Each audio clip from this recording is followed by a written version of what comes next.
Hey, good morning, guys. Rath here with your DFS Minute, the AM edition today. And today is Wednesday, and we do have some early games today for DFS Major League Baseball.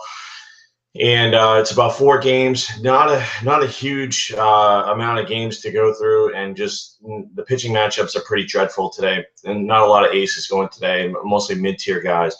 I think there's some value out there, but when we have a day where we know there's not many aces, then we know we got to load up on hitting and we got to attack those weak pitchers. So there's a lot of weak pitchers today.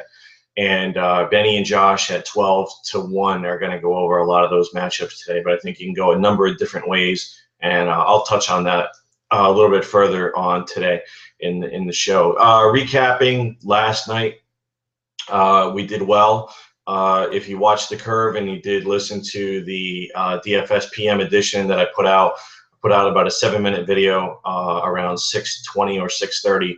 And fortunately, we did well. And when we do well, we'll tell you. When we do bad, we'll tell you.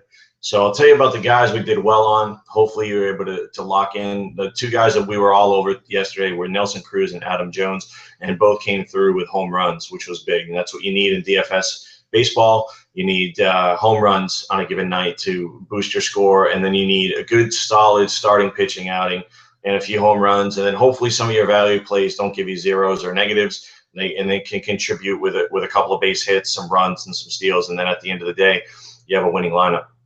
Matt Harvey did come through, but he was shaky. But he did give you the points that you needed to. And then Shane Green, who is our value play yesterday, especially on DraftKings, came through in a big way, pitched a gem of a game, and was fortunate enough to get the win. And I've now used Shane Green twice this year and done very well. So I would imagine his price is going to jump quite a bit after this next start, but let's see where it's at, and hopefully we can still take advantage of a pitcher who's really good under the radar, but is now starting to really break through. And I think the Yankees are probably kicking themselves for giving him up in the trade, and with the way their pitching staff is right now. But I really like Shane Green moving forward, and I got to give a lot of credit to the guys at FanGraphs, Paul Sporer and Jason Collette. I said it the first time. These guys were the flag bearers for Shane Green. They were all over Shane Green months ago. And those are two guys that you want to listen to. They do a podcast on FanGraphs, and I believe it might even be on Rotographs. But anyway, it's over on that site, and it's some of the best stuff that you're going to get, along with Eno Saris. And I've known all three of these guys for quite a long time in the industry, and they're three guys that I trust. Everything that they put out is going to be solid, and the information is going to be good, and you're always going to learn something when you listen to these guys on their pods or anything that you read. So again, big endorsement to those guys over there over at FanGraphs/Rotographs, to Paul, to Jason, and to Eno. They do incredible work. Some of the value plays that we hit on yesterday talked about Brandon Guyer and Logan Forsythe for the Tampa Bay Rays, and both came through and gave you positive results. Also, Stephen Vaught did come through a little bit and gave you some positive results as well. And I did like the Orioles last night, but I said, maybe proceed with caution. We don't want to go all in like we have on some other stacks, and it hasn't come through. And that was solid advice, because even though Machado was cheap, he really didn't have a big game. And Steven Pearce didn't come through, who's another guy that we had recommended. But Adam Jones did come through, and Ever Cabrera had a solid night. So overall, I think if you did stack the Orioles 1-4, 1-5, I think you were probably still okay and didn't get killed too much. The interesting thing about last night was, take a look at the box score. The box score is really over on, log into a tournament on DraftKings and go through the leaders. Miguel Gonzalez, the #1 guy last night. Just across the board, it was the mid-tier and cheap pitchers that were the leaders last night. And that's the key with daily fantasy baseball, is recognizing where there might be potential value, because most starting pitchers are going to go 30, 35 starts in a year. Okay. The aces are going to have 20, 25 incredible starts. The bad pitchers are going to have maybe 10 or 15 good starts. Identify where those bad pitchers potentially have good outings, and be able to take advantage of it. There's guys last night, Kendall Graveman, who's a guy I toted opening day, who got shelled, went out and had a pretty good outing last night. So, bear in mind guys that got rocked the first time out and maybe bounced back and had a good solid second start. that's something that maybe they can build on moving forward, and you still might be able to get some value on those guys. Industry news yesterday, DraftKings launching MLS, Major League Soccer. Great for them. Another sport that they can add to their arsenal. And it's really going to help with the summer months, because I've talked about it before. When you've got June and July and August and there's one sport going, which is MLB, it can get pretty slow. A lot of guys take the summers off. They have kids, they go on vacation, they play the first couple months of the year, April, May, and then when the kids get out of school, they focus their family attention, obviously, and then so that you do see a lull. No NBA, no NHL. So the summer months can be tough in daily fantasy. So adding soccer, having MMA, having PGA, those are all things that DraftKings can really rely on to keep that revenue going and keep the numbers moving. And hopefully we're gonna hear some additional sports coming from other sites as well. I think that there's opportunities out there for other sports and other sites to really take advantage of this time, and so we'll see what happens. The other thing I want to talk about is the lack of announcements so far with the with FanDuel and with DraftKings not announcing their baseball championships. Now, we have the Playboy Championship and the Dallas Championship on FanDuel, but we know that's not the big one. The big ones usually come in August. And so I thought by now we may get an announcement, but I'm really not surprised that there's been a delay, because I think there's a lot of planning that's involved, the potential funding that could happen, potential partnerships that could happen, that all are going to dictate how high the stakes are going to be raised this year for baseball. Having a brief conversation with somebody in the industry yesterday, we always play the what if game, and if I was running a company, what would I do, or what do you think they're going to do?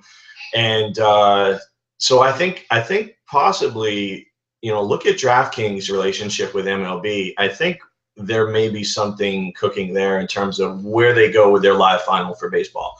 I'm not sure they're going to do Atlantis this year. I have no knowledge of that. I'm just purely speculating.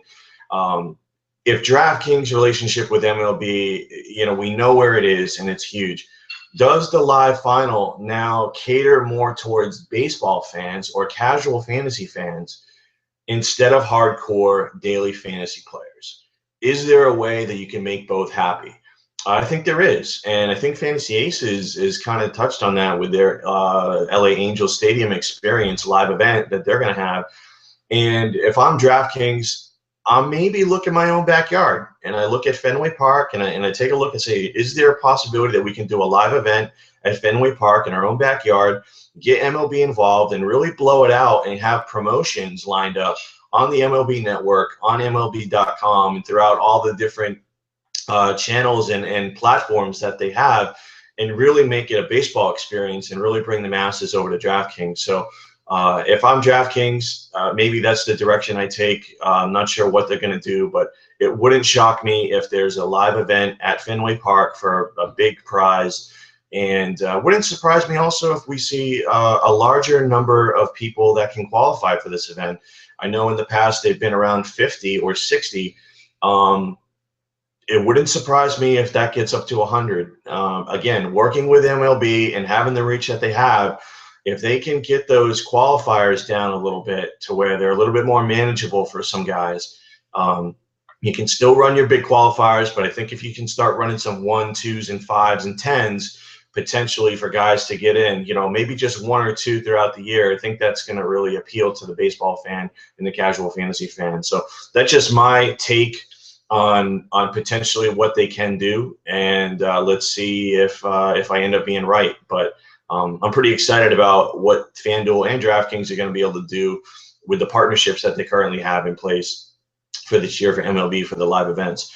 The early games tonight, we got 4 early games. My recommendation is to go very light, play some 50-50s, maybe play some heads-ups, and then also look at DraftKings satellites today early on. There's some interesting satellites up for the early-only action. There's a $1 million home run satellite that's out there. That's a $300 seat. You can get in for a fraction of the cost. And again, some of the competition in these early onlys is going to be soft. There's only 4 games. And a lot of the big players are not going to go near these things, and there could be some overlay and there could be some weak competition. So I think if you have the availability to go into the early and throw a little bit of money on some satellites, I think now's the time to do it.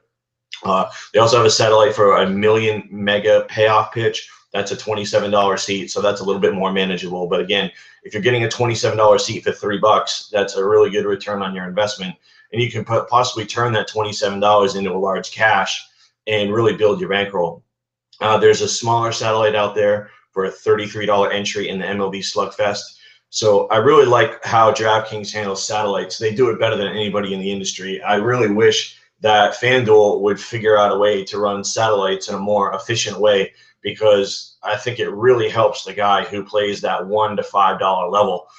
Currently, right now, the qualifiers on FanDuel, to be honest with you, unless they're in that range of $1 to $10, really are catered towards the higher stakes player, higher volume action player, and I think something's been lost in that. So I'd like to see FanDuel try to implement the satellite program a little bit more with those $1 to $10 entries, kind of cater to that market, and give some smaller guys an opportunity to possibly qualify for some of these live finals and some of these bigger events, because that's really where the success stories is in DFS. You saw the police officer that took a $5 satellite, qualified into the PGA Millionaire Maker, and won the whole thing. That's the stories that DFS needs to build on in order for it to grow, in order for it to go mainstream. Those are the feel-good stories that the public wants to know about in order to grow the industry.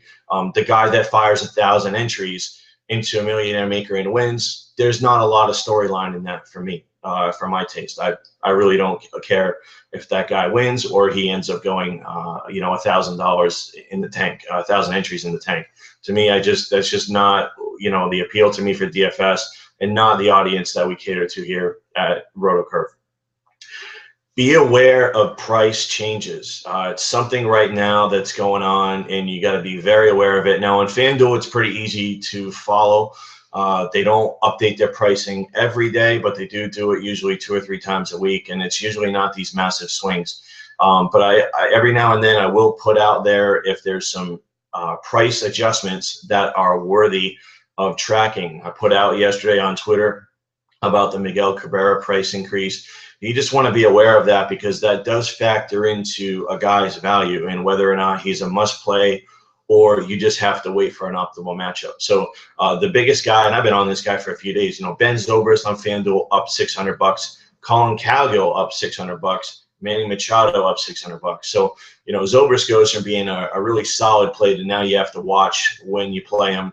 Cowgill was only $2,200. He had the big game the other night when we recommended him. He gets bumped up to $2,800. I think if Cowgill is hitting leadoff with a good matchup, I think he's still in play. But really, he's got to be hitting in that prime lineup spot. Nelson Cruz up 500, no surprise. Boomstick been going off. We had him last night again. Sandoval up 500. Freeze up 500. Trout up 500. So those are guys you want to keep an eye on, whose prices have changed. The frustrating thing about salaries is that guys go up and they don't typically come down. There's no real major price decreases on FanDuel. So what that means is you're playing with a tighter deck, so to speak. So all that means is that you have to now look at prices a lot more. They're a little bit sharper, and it means that your dollar is going to be stretched a little bit more. So it may mean that you have to find value in pitching, or we have to start finding value in other areas. But be aware that we do have some price increases on FanDuel with no real decreases. Over on DraftKings, that's a whole nother story. Prices are changing every day, and people are speculating on what in the heck is going on. We do know that park factor is in play. They do bake the park into the price. I use that word bake because it's almost like the salary algorithm is a recipe, and the ingredients that go into it. And we used to call it a daily job. So we got to cook the salaries. What that means is you got to go in, you got to run the algorithm, you got to scrub the data, and then you got to make sure that everything looks good. Every now and then something could be crazy. You want to make sure that nothing gets out there that's way off the charts that people are going to take advantage of. But again, we talk about baking the salaries.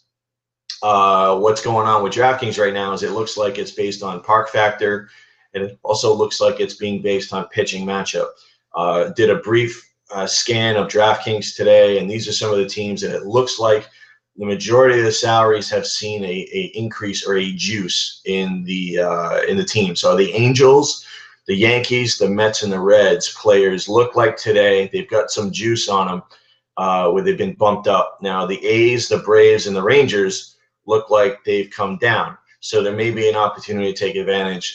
A's are going against Colin McHugh. Braves are going against Dan Herron.